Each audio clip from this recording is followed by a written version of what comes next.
en quelques mots repréciser d'où on part, certes, mais il faut absolument que vous vous écartiez de ce point de départ pour aller, je dirais, le plus loin possible. Pour moi, l'enseignement catholique, c'est un cadre privilégié pour travailler avec des jeunes. Il y a l'individu et puis ses besoins, et on apprend à connaître qui est le jeune, qui est l'enfant, et puis on l'aide à grandir, à se construire, à apprendre. J'ai choisi donc d'intégrer l'enseignement catholique et plus particulièrement donc le lycée Marie-Immaculée depuis bientôt plus de 2 ans, car déjà moi j'ai débuté mon parcours scolaire ici par un BEP carrière sanitaire et sociale. Ce que j'apprécie ici au sein de cet établissement, donc c'est les principales valeurs qu'on essaye d'inculquer aux élèves, comme par exemple le respect, la solidarité, l'entraide, favoriser principalement donc le lien social. C'est être au service de l'élève, pas simplement dans les contenus de cours, mais dans la vie d'adolescents, et pour les aider à devenir des adultes, je pense, responsables et qui se trouvent bien dans leur vie. C'est vraiment ce que je recherchais dans l'enseignement, à savoir un enseignement qui était ancré dans une tradition, avec des principes, des bases solides, et en même temps qui était très ouvert vers la modernité, la pédagogie, le renouvellement, qui se posait des questions, qui voulait sans cesse en fait se renouveler. Et en fait c'est ce que je cherchais dans ma pratique et dans l'établissement où j'enseignerai un jour.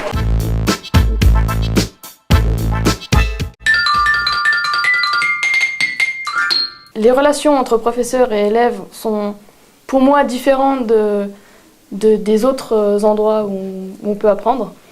Il y a vraiment une relation de confiance et d'esprit d'équipe, comme je l'ai déjà dit. Et c'est vraiment agréable d'être en cours et d'apprendre tout au long de cette année.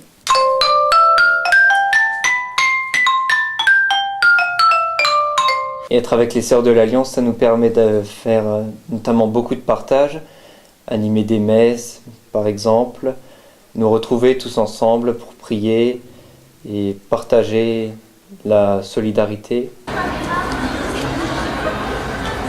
Les profs, ils sont beaucoup là pour nous. Dès qu'on a le moindre problème, même dans notre vie personnelle, ils sont toujours à notre écoute. Et même si on a des problèmes pour trouver des lieux de stage ou quoi que ce soit, ils sont toujours là pour nous suivre et nous aider.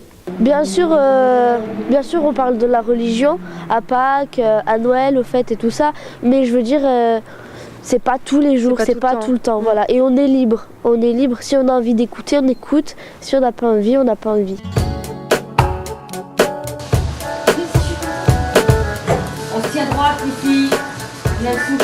J'ai choisi le lycée parce qu'on me l'a conseillé. Donc j'aime bien le lycée, les profs ils sont cool. Je donnerais un avantage au lycée, c'est on apprend super bien. J'ai choisi ce lycée parce que je voulais faire de la coiffure et c'est un établissement privé. Donc ça me plaisait bien et je voulais pas aller en général puisque ça me semblait trop compliqué. Marine. Je suis en SPVL première, service de proximité vie locale. Je suis dans cette filière parce que j'aime bien le lien social, le lien avec les personnes âgées. The international section is very open towards the American culture and English culture in general. Donc la section internationale est très ouverte vers la culture américaine et la culture anglo-saxonne en général. Nous étudions de la littérature, de l'histoire géo, mais aussi nous faisons de la grammaire afin d'améliorer notre langue en anglais. Nous lisons en anglais, nous regardons des films en anglais, nous faisons notre quotidien en anglais. Ce type de section est relativement rare en France, est généralement extrêmement onéreuse et il nous a paru important avec M. Larocque, le précédent chef d'établissement, et M. Gris, le chef d'établissement actuel, de pouvoir offrir cette formation au moindre coût au plus grand nombre d'élèves, à condition qu'ils soient motivés à la fois dans l'apprentissage de la langue et dans l'apprentissage et la découverte de la culture anglo-saxonne. Ici, vous êtes dans l'atelier de mécanique automobile du lycée Saint-Michel. Atelier qui regroupe nos premières années professionnelles, nos terminales et les BTS qui sont ici aujourd'hui. Notre lycée a un CFA qui est l'AREP et ses élèves font partie de ce CFA. Et nous travaillons aussi bien au lycée que dans le CFA.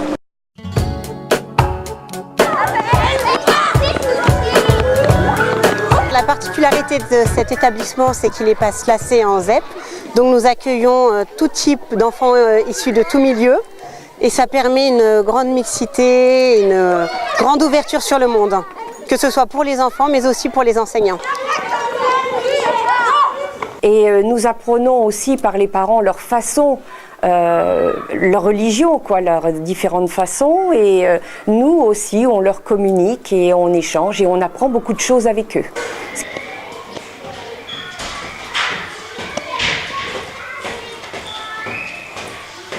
Même si on est dans l'enseignement privé catholique, faut pas se leurrer, on a de tout public. Et c'est justement là qu'on a le challenge qui nous est proposé parce que on doit réussir à transmettre quelque chose à tous les enfants. Alors, on dit enseignement catholique, oui, on dit catéchisme, oui, mais on dit aussi culture religieuse. Et c'est ce genre de culture qui est très intéressante parce que, pour un exemple tout simple, pour avoir des musulmans dans ma classe, nous, on fait de cette diversité de culture vraiment un enrichissement. Par exemple, truc tout bête, quand on fête un anniversaire, on chante en plusieurs langues, joyeux anniversaire. Je m'occupe des enfants de la maternelle jusqu'au CM2. Donc je prends des enfants en grande difficulté, je les sors de la classe ou je travaille avec eux en classe et j'essaye de les aider à trouver d'autres chemins pour pallier à leurs difficultés ou contourner leurs difficultés. J'ai un handicap et une surdité. Les élèves se moquaient beaucoup de moi. Et ça me blessait beaucoup. Et il y a beaucoup de soirs où je suis rentrée chez moi et que je m'étais mise à pleurer. Et ici, les amis que tu as, d'abord ils te regardent comme un élève comme les autres. Oui, et ils ne font aucune allusion à mon handicap, à part que quand je monte les escaliers, m'aide à monter et veille à que je ne tombe pas et il me rappelle que j'ai un handicap mais du bon côté.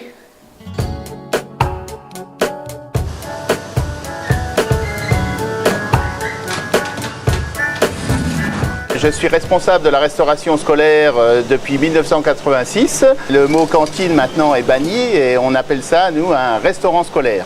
Donc en plus de la restauration scolaire, nous avons un rôle d'éducation et de sensibilisation donc, pour les élèves avec des thématiques bien précises. Donc là, sous forme, à propos du gaspillage du pain, parce qu'il y a trop de gens dans le monde qui meurent de faim. Chaque fois qu'il y a une animation ou il y a une thématique sur le gaspillage ou autre, les parents d'élèves me donnent un coup de main. Ça leur permet de voir ce que les élèves mangent et voilà, on mange tous ensemble après avec eux. Voilà, c'est très très convivial et donc ça implique tout le monde. Voilà. Plus on est catholique, plus on est universel.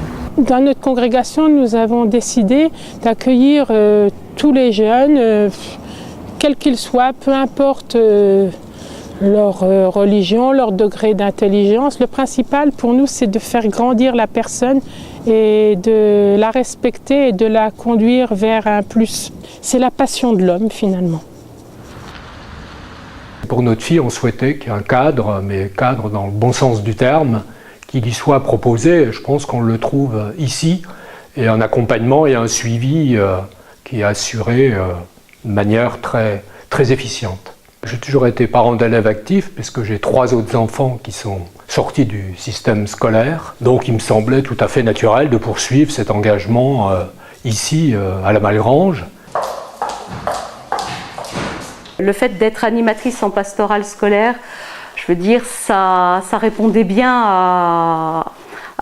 à mon désir en tant que chrétien d'être un petit peu, d'avoir ce rôle de mission au sein des jeunes, et ils comprennent bien que le mot culture religieuse s'adresse à tout le monde, que c'est simplement une ouverture à toutes les religions. Et dans un établissement aussi comme la Malgrange, en plus de la culture religieuse, il y a aussi la proposition, et là c'est simplement aux volontaires, d'une proposition catéchétique.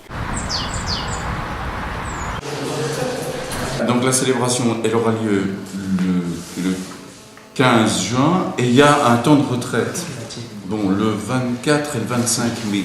Notre lycée contient à peu près 750 jeunes. Je ne vois pas beaucoup d'autres endroits où on peut les rencontrer.